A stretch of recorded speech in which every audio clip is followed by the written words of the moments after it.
की भगवंतांनी दत्तप्रभूने ठेवलाय म्हणायला हरकत नाही, त्या जगाचं कल्याण करायसाठी. शक्त्याला सुद्धा पटायला लागलं. ह्या गोष्टी लक्षात घ्या. ज्याप्रमाणे मोराळ छत्राचं वर्णन केलंय भगवंताने, ही लक्षात घ्या. ज्याप्रमाणे एखाद्या वृक्षाचा व्यास मर्यादित न राहता वाढत राहतो, त्याचप्रमाणे या ठिकाणी निर्मित असणारा भक्तिमय कल्पवृक्ष, कल्पवृक्षाची उपमा दिल्या भगवंतानी. कल्पवृक्ष सात्विक गुरुभक्तीतून गुरुसेवेतून वाढत राहील, ही भगवंताचं वचन आहे.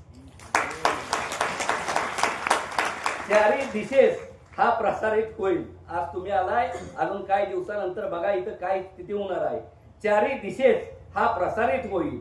गुरु मार्गातील गुरुचरण निर्मित असेल,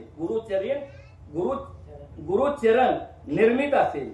पुढील काळात येथे असणारा भक्तिमय कल्पवृक्ष सात्विक भक्तास फलप्राप्ती देईल. सात्विकाला सांगितलं, त्या गोष्टी लक्षात ठेवा. जो भक्त या ठिकाणी गुरुनिश्चयी सेवा ठेवील, अशा भक्तास गुरुकृपा प्रबळ प्राप्त होईल. जो भक्त माझ्या चरणाशी लीन होऊन जो सर्व भाव समर्पित करतो, अशा भक्तास माझा कृपा असा भक्त माझ्या कृपा दृष्टीस पात्र ठरतो, पात्र होतो. असंख्य विकाराच्या, आज मानवी स्वभाव आहे ती सुद्धा भगवंताने यामध्ये नमूद केलंय. बघा, आज अनेक विकाराचा आहे, कलियुग आहे. कलियुगात असंख्य विकार आहे ती, ही सुद्धा आपल्या भगवंताला कळते ती.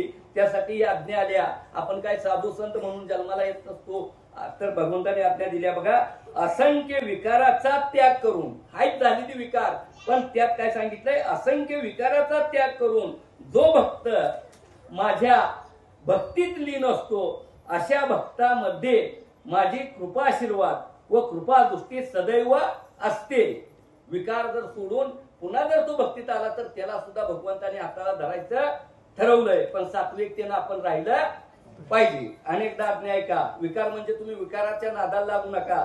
विकाराचं जर असेल, बघा अनेकदा असंख्य विकाराचा त्याग करून, त्याग केल्याशिवाय प्राप्ती, असंख्य विकाराचा त्याग केल्याशिवाय आपल्याला परमेश्वर प्राप्ती होत नाही. असंख्य विकाराचा त्याग करून जो भक्त माझ्या भक्तीत लीन असतो, अशा भक्तामध्ये माझा कृपाशीर्वाद व कृपा दृष्टी सदैव असते.